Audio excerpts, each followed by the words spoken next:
وقتی که شما فلسفه پول فهمیدید، پول چیست فهمیدید، بعد و ممکن که چطور استفاده کردن یاد گیرید. آدم میتواند که 24 ساعت 30 روز 31 روز کروگلی سوتکا بی تنفس کار کند. آدم نمیتواند. پول این کار کردن میتواند؟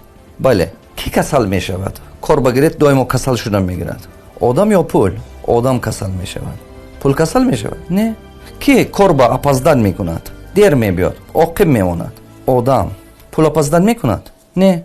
کی نسترین خطی کار میکند؟ خوشش میاد کار میکند، خوشش نمیاد نمیکند. میگوید پروبکا بافتیدم دیر شد، بیا روز دوشنبه میکنیم، بیا هفته آینده میکنیم. کی این کارا میکند؟ آدم. پول چی؟ پول نسترین خطی کار میکند؟ نه. و دائما استابیل نکار میکند. آدم با پروبلمش بسیار همچون کارگر پول بنی. لیکن دیر نمیموند، اویلی که طلب نمیکند، شما با ذکر نمیکند، شما دائما کار کرده استاده. همچون کارگر کی بهتر؟ آدم یا که پول؟